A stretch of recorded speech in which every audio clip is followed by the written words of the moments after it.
What's up, good people? This is your host, Neal, and this is the Apostate Apple broadcast. Today I'm talking about my view on adultery, now that I don't accept the Bible's view of it. So let's get right into it. But before we do that,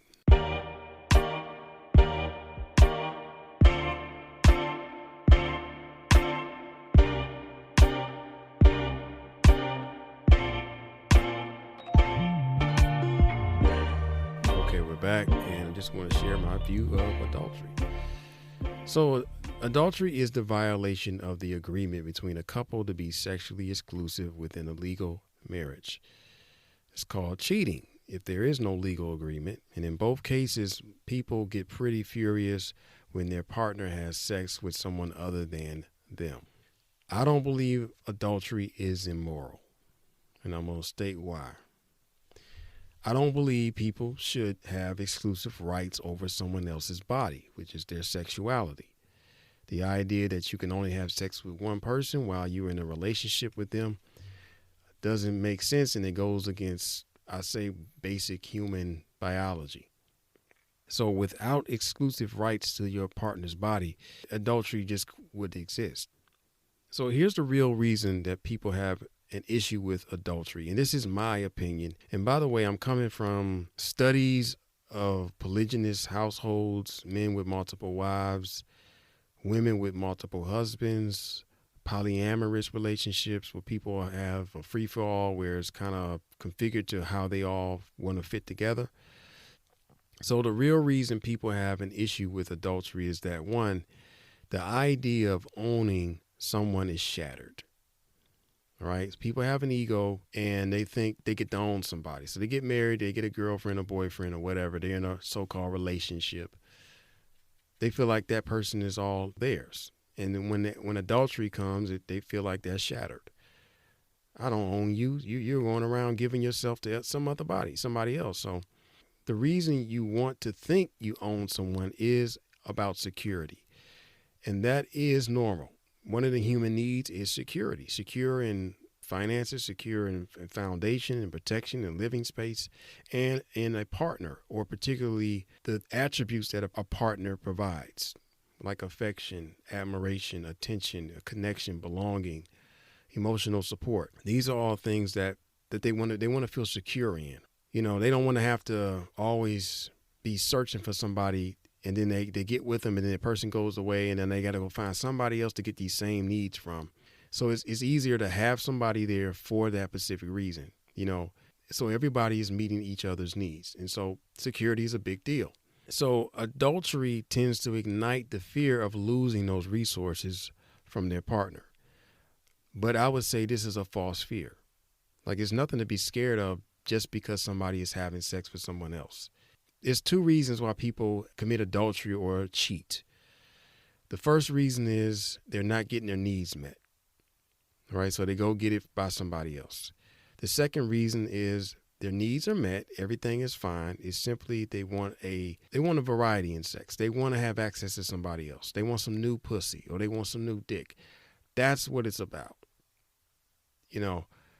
And so if it's the latter, I don't see why somebody would be fearful of the relationship ending or them losing resources because of that, because they're just going out for sex. But a lot of people equate sex with, oh, you don't love me at all. You have attraction for somebody else now and not for me. And what they're saying is the resources are going to go with them. And that's not necessarily the case, unless it's the first reason. You're not getting your needs met. Now, this also flies in the face of natural human desires. We all tend to find the opposite sex attractive, no matter if we're in a relationship or not. We don't lose the desire for other people. It just never goes away. So that's my issue with it. That's why I know and believe that sexuality is about variety, and you can't be stuck on one person.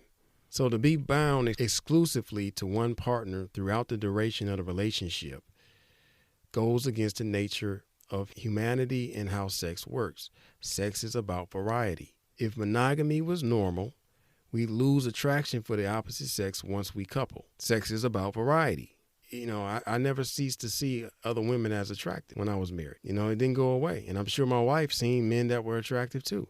I think that you can do a lot sexually with your partner, with that one partner that you have, but still it will get boring and you will desire to be with somebody else.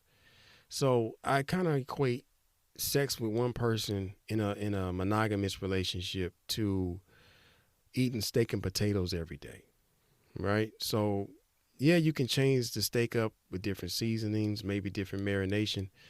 The potatoes can be made into fries, tater tots, baked potatoes, mashed potatoes, different seasonings. But eventually it's going to get boring, all right, because it's just steak and potatoes. Now, human beings are way more different than that, okay? And I'm not equating them to simply something that's like steak and potatoes, but you can perform every Kama Sutra sex position. You can get into Tantra sex and go into different dimensions. You can role play. You can get into different kinks and fetishes and do all type of stuff in the bedroom. But it's the same spirit, the same energy from that person. And there's nothing like new pussy or new dick for the ladies out there. So I think it's wise to say that sex is about variety. I don't see any other being on the planet practicing monogamy. I would say 99% of all other creatures on the planet practice some form of polyamory or something like that. I would never force this on anybody. This is just my view on adultery. So while you can agree to be sexually exclusive to one another, no man or woman outside of your committed relationship is obligated to respect that agreement. And so it really trips me out sometimes, now that I have this understanding, how a man could be upset with another man for having sex with his wife. As if the woman did not open her legs up to that man. If anybody you should be upset with, it should be the woman. She broke the agreement, not the man. The man, he may or may not have known that she was engaged or she was in a committed relationship, and he decided to have sex with her because the woman allowed him to.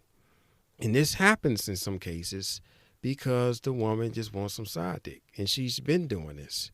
She wants variety. You see? So, this is how I look at things. I don't advocate for any person engaging in adultery or dealing with somebody else's partner, frankly, because of the social climate. I mean, you can get killed for something like that. I'm going to share two stories. First story was me.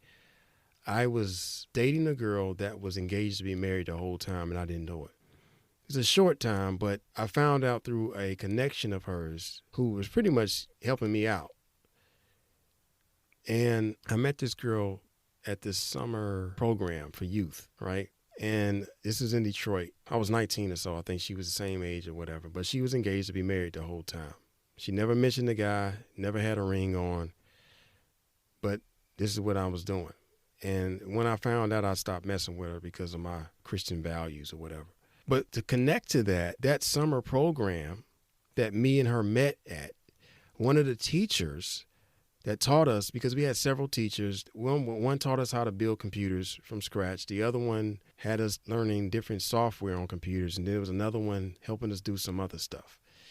But anyway, this third teacher, after I had graduated and this girl I was dealing with graduated, I don't know, maybe about a month or so later, I seen her on TV. And she was on the 10 o'clock news, and she had killed her husband for infidelity. She blew his head off because he was dealing with another woman. And she's up on the scene. She's up on the picture there and looking sad and kind of out of it. And I was like, damn.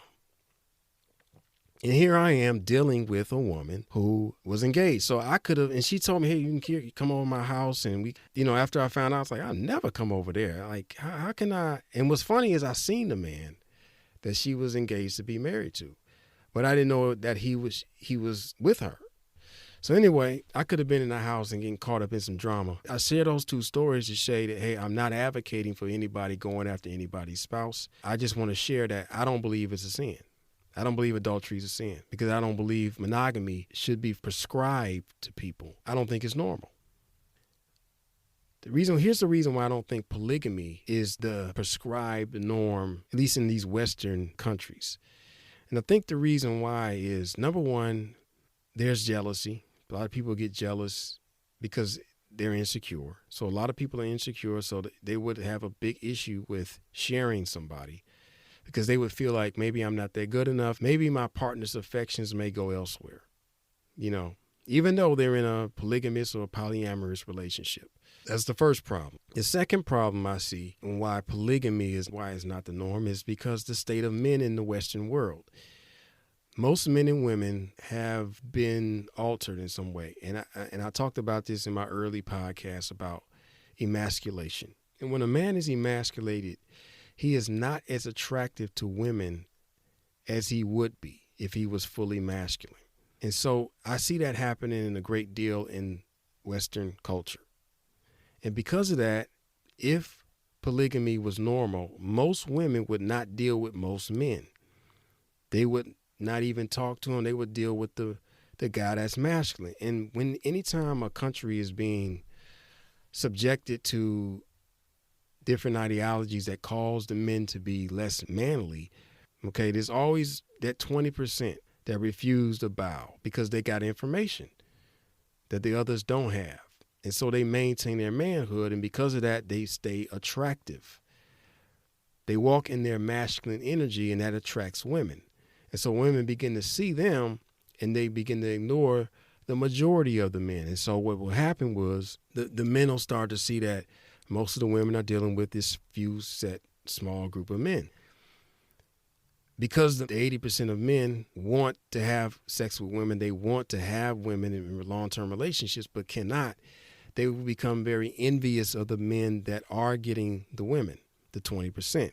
And they would probably try to kill them, if not succeed. And so once you get rid of the real men or the men with high masculinity, now you got a bunch of beta males, quote unquote, running around. And then you got these women who have to settle for them. And so that's going to create a huge problem. And I can see a huge imbalance in the Western world where people are just really upset with one another and there's nowhere to get an outlet. And so what I see monogamy doing is allowing everybody to get somebody, even though you may not be that attractive because of your programming by your country. And I'm saying this because I was affected by it as well. I truly see an emasculation of men where we used to be stronger, we used to be more manly, but we're not. So monogamy is here to kind of fix that, allow everybody to get somebody, at least create a sense of security. It's a false sense of security, but monogamy provides every man and woman an opportunity to have somebody and make them believe that you got somebody all to yourself. Yet people still cheat all day, every day. Women got a man that takes care of them and loves them, but they're not really sexually attracted to him. So they have a side man just for dick. And there are men doing the same thing. They got this beautiful woman that's good to them and everything like that, but she not as freaky and she ain't this and she ain't that sexually. So he's got a side chick for that. You see? And in some cases, he's lying talking about he going to leave his wife, but he never does. And that goes back to my point about adultery. Just because a man is having sex with some woman outside of the marriage doesn't mean that he is going to leave you. The only reason why somebody would leave a marriage is because they're not getting their needs met. If they're getting their needs met, then the issue of infidelity is just basically purely on sex, sexual variety, which I believe people need to accept as the norm. Everybody would like to have sex with different people, even though they're in a committed relationship. So just to recap, monogamy is a false sense of security, in my opinion. Sex is about variety. Monogamy is something that goes against human nature, in my opinion. And if we allow people to be polygamous, there would be no such thing as adultery. You would have to come up with another word like, I'm not getting my needs met, and that's a violation. That would be great. Now we can hold people to actual standards that mean something, but not where they put their dick at and who she letting inside her pussy, So that's all I got for you. Those are my views on adultery. I don't think it's immoral because I don't believe people should have exclusive rights over someone else's body. All right. And so without exclusive rights to your partner's body, this would eliminate the so-called immoral sin of adultery. That's all I got for you, everybody. I appreciate you for listening. Like, share, subscribe. Email me at neal@nealreal.com if you got questions. Be blessed and have a good day.